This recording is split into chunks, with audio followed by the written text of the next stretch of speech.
Hey guys, Dr. Christine here. Just wanted to give you another video for healthy habits for the holidays. And today I have one of my wonderful friends as a guest with me. This is Samantha Prashad, soon to be Dr. Samantha Prashad, who is an expert in Chinese medicine and acupuncture. And we decided to do a little video today about the health of your tongue because there is so much that it can tell you. So hi, Sam. Thanks so much for joining me. Hi, yeah, this is going to be great and a really fun way to learn about what's going on in the inside of your body just by looking at your tongue in the mirror. So thanks for having Absolutely. me. Oh, absolutely. And Sam and I decided to come up with this talk because, and you'll see a picture of it soon. There was one day where I woke up and my tongue had a little bit of a yellow coating, and I was trying to figure out exactly what I could do for my body to support it. And so I called Sam and we had a big long talk about tongues. And this basically inspired this talk. So we're going to go ahead and share a couple slides with you and some pictures, and that'll give you an idea of some ways that you can analyze your own tongue at home, which will tell you kind of some of the stuff that's going on in your body and what various foods you can avoid or foods that you can eat in order to support your body, especially through these holiday seasons, because right now we're eating a lot of things that we may not necessarily eat, and it can kind of throw our body out of sync. So these would just be some tips that allow you to get things back in sync. So basically, what is your tongue telling you? And for myself, I am a chiropractor, but I also do a lot of integrative functional nutrition. And Sam has a wonderful background in Chinese medicine. So we decided to collaborate on this, and we'll kind of be sharing some ideas with you from both sides of these perspectives. So first, I want to show you what a normal tongue is. A normal tongue is going to be kind of pink. You might be able to see a little bit of fuzziness on there. The fuzziness from talking with Sam in Eastern medicine kind of represents some of the qi coming up from the stomach. And so that means that it is healthy and functioning well. And then this tongue, it starts to get a little bit different towards the tip, but that kind of light pink tone without a lot of coating and not being too full in the mouth is what we might consider normal. And so then for our next slide, I'm going to show you kind of the reason that I called Sam that day. My tongue is actually the one on the right, and you can see it has a little bit of that yellow tint to it. And this was just when I woke up in the morning. I hadn't eaten anything yet. And it kind of in functional medicine can indicate some stuff going on with the liver or the gallbladder, and just indicating that they might need a little bit of support. And same thing with the stomach. And then on the left, you can see that that tongue actually has a little bit of a coating to it. So if your tongue starts to get kind of a thick coating, so my tongue on the right, not too bad of a coating. The tongue on the left, definitely getting to a bit more of a heavy coating. That can kind of indicate that the body has a little bit too much anaerobic bacteria, or if it's really coated, can also indicate candida. And both of these things can indicate that you have a little bit of inflammation and too high of a sugar content in the body. So this would be when you'd go towards more of an anti-inflammatory diet and avoiding things like sugar to kind of help kill off some of that bacteria. So then on our next slide, this is also talking a little bit about scalloping. So scalloping is when you see those little indents on the side of the tongue, and it can indicate a few things. One of the first things being you might not have enough oxygen in the body. And if you watched one of my previous videos, we talked about how this time of year, the carbon sink is coming into play, where with all the leaves dying off the trees and then degrading in the ground, it actually releases more carbon dioxide into the atmosphere. So it's a time of the year where we're not getting as much oxygen as normal. And this would be a perfect time to do some of the breathing techniques that I gave in the previous video that can just kind of help bring more oxygen into the body. The scalloping can also indicate if autoimmune is something that you're struggling with, can indicate a little bit of a flare of that autoimmune. So this would always be a good time to go back to that anti-inflammatory diet, which basically just helps calm our body's systems to the point that they're not dealing with as much inflammation. And then it makes the autoimmune also kind of down regulate. And it's just a way for the body to calm itself. And then one of the things that can end up leading to those conditions is basically having like a little bit of a food allergy or a food hypersensitivity. So you can basically be on the anti-inflammatory diet, which also includes avoiding any kinds of foods that would irritate your system.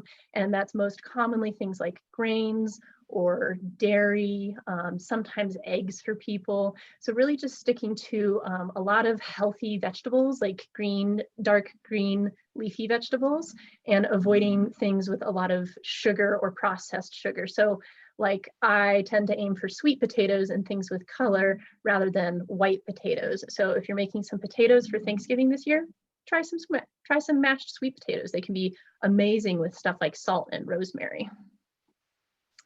So then on our next slide, then this also kind of addresses the same thing. So this is called tongue fissuring. And sometimes these can be like a normal genetic thing. So if you've had it your whole life, I wouldn't worry about it. But if it's something new that's shown up for you, it can definitely tell you something about what's going on in your gut and in your bloodstream and in all of the different signaling in your body. And so basically this can indicate that hidden inflammation that I was talking about before, where we'd kind of want to shift more to an anti-inflammatory diet to just help support our gut. And, just think things more like the paleo diet. So lots of veggies, healthy proteins, healthy fats. And that can be like avocado, it can be nuts and seeds, things like that. And then the fissuring can also indicate a little bit of insulin resistance. And so this tells you that your body has been dealing with too many carbohydrates and too much sugar, and we need to orient it more towards kind of cutting those things out of the diet and doing what we've already said with those anti-inflammatory oriented foods. So what about our next slide? So that was awesome, Christine. So this diagram looks a bit complicated, but in Chinese medicine, along with using tongue diagnosis, we also use pulse diagnosis. So those are two methods that we use in combination with a full body analysis to really figure out what's going on from a channel perspective, organ perspective.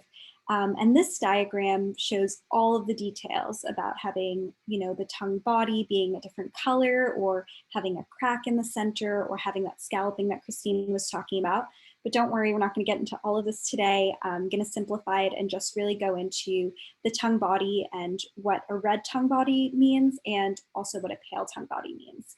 So in general, this is a very simple diagram of the different areas of the tongue and what organs they correspond to. So the front is going to be the heart, a little further back from that is going to be the lung. The sides of the tongue are going to correspond to like the liver and gallbladder. The center of the tongue is going to be really focused on digestion. So spleen in Chinese medicine actually is the pancreas. So the pancreas and the stomach being digestive organs. And then the very back is going to be in relation to the kidney, bladder, and also the intestines. So when you see redness in one of those areas, or paleness, or more of a thick coating, you can kind of think more towards that organ system.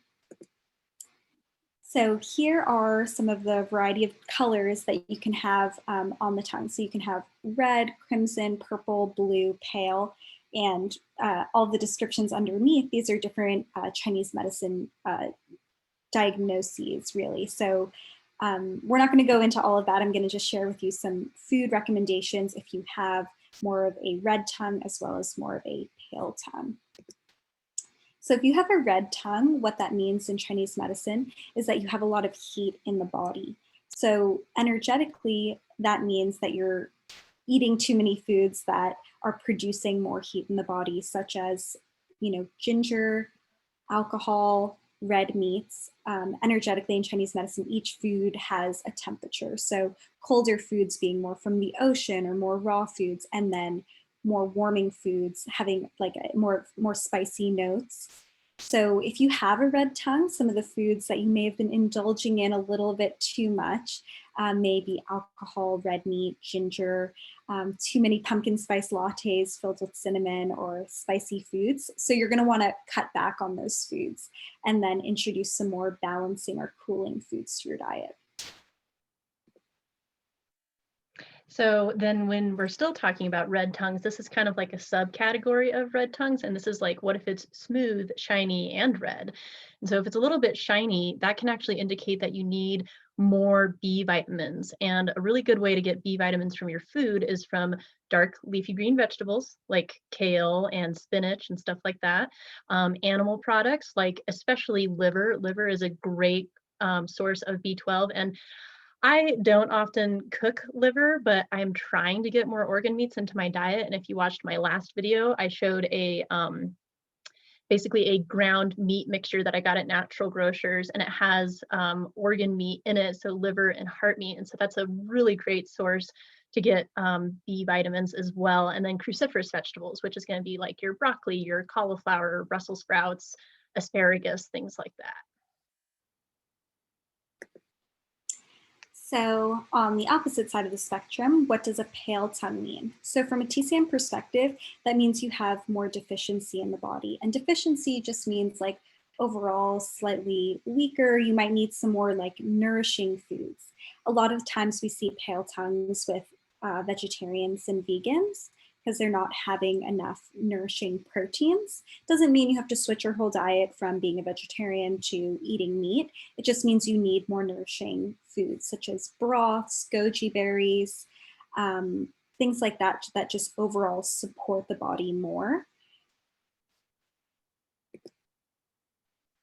And now we're going to just go through a basic review because we went through a lot of information, and here are just some more simple things related to the different tongue types. Yep, and we just wanted to make this something that was really useful and applicable and quick that you could kind of apply to your own life.